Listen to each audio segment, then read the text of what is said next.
This story's called Arthur's TV Trouble. I don't know if you've ever read any of the Arthur books, but we sure like them. Arthur's TV Trouble. It all started while Arthur was watching the Bionic Bunny show.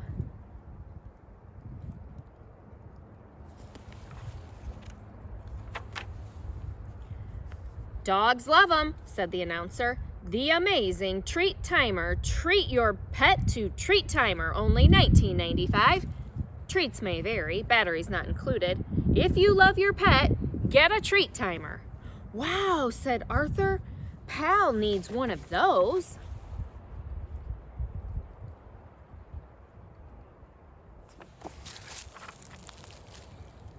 The amazing treat timer. Dogs love 'em. Ads for the treat timer were everywhere. Now Arthur really wanted one.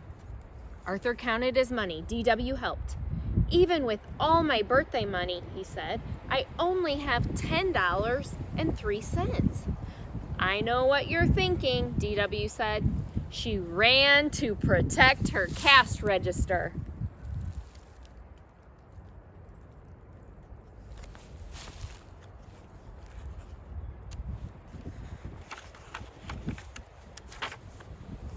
Arthur decided to ask Dad for an advance on his allowance. "Gee, I'd love to help," said Dad, "but my catering business is a little slow right now." Arthur knew Mom would understand.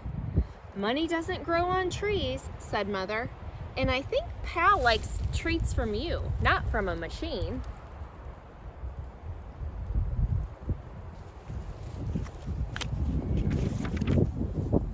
On the way to school, Arthur was walking very slowly. "What are you doing?" asked Buster. "Looking for money," said Arthur. "I want to buy Pal a treat timer." "Oh, those are expensive," said Buster. "You need a job." "I need a miracle," said Arthur.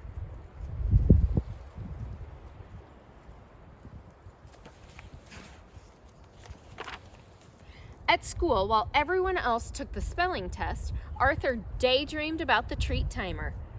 Mr. Ratburn asked Arthur to stay after school to take the test over. Oh, Arthur.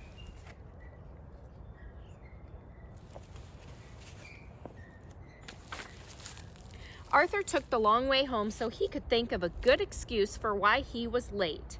Mr. Sipple was cleaning his garage. "Hi, Arthur," he said. Every 50 years, I clean the place out. I could use a little help." "Ooh, I could use a little money," said Arthur. "Oh, maybe they can work together." "All these newspapers need to be recycled," said Mr. Sipple. "I'll pay you 50 cents a stack to take them out to the curb." "Great," said Arthur. "I'll do it tomorrow." "Well, I won't be home until after dinner," said Mr. Sipple, "but you can get started. Everything you need to do the job is here." "I'm rich," thought Arthur. All of a sudden, Arthur was in a big hurry to get home. Look at what he's daydreaming of.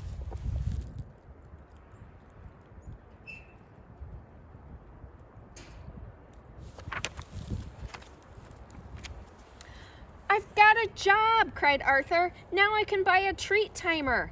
"Can I go to the mall with you?" asked DW. "Sure," said Arthur. "I wish you were rich all the time," said DW. "You're much nicer." The next day, Arthur counted the stacks as he pulled them to the curb. 24. "That makes $12 whole," cried Arthur. "I'll come back later to collect."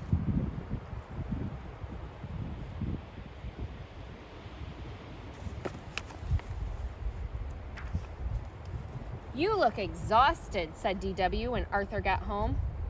"I don't want to see another newspaper for a long, long time," said Arthur. "Well, then don't look out the window," said DW. "So that's what the string was for," said Arthur. "I'd better hurry before Mr. Sipple gets home." "Wait for me. Look at what happened to all the papers. Oh, they're blowing all around."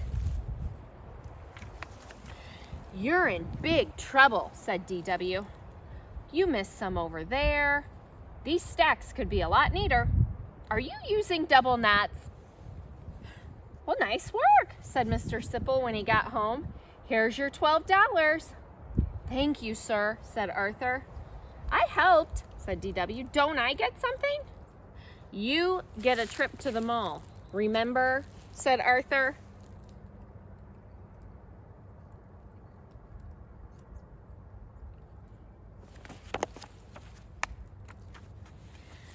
The next morning, Arthur and his family were the first ones at the mall.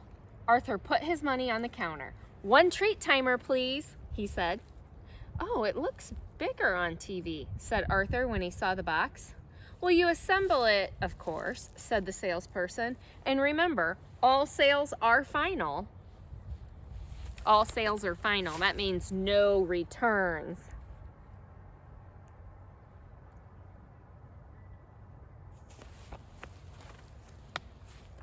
I can't wait to see how his puppy likes it. 5 hours later, the treat timer was assembled. You're going to love it, pal, said Arthur. Pal sniffed. Arthur turned it on. It clicked. Lights flashed. Look at Mom. She's like, oh, brother.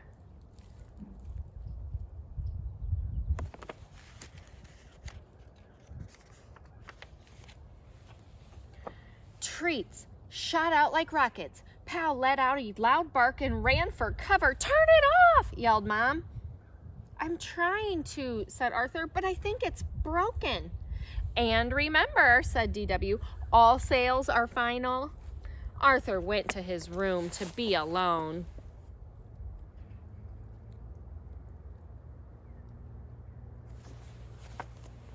Oh, poor Arthur. I'm worried, said Mother. He's been up there for hours. I know how to get him out, said DW. It's 7 o'clock, she yelled up the stairs. The Bionic Bunny show is on. Seconds later, Arthur appeared. Sit down, said DW, so I can protect you from those nasty commercials. I don't need these, said Arthur. There's no way a TV ad will get all my hard-earned money again. It's the magic disappearing box, said the announcer. Astound your friends, eliminate your enemies, the magic disappearing box from Kid Tricks. Said Arthur. Now this could be useful. What would you ever do with that? Asked DW.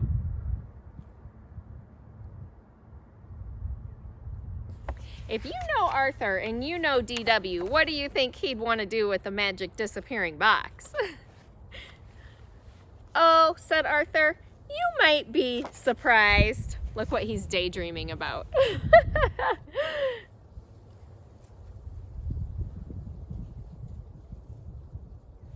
I love the adventures of Arthur and DW. They're so fun.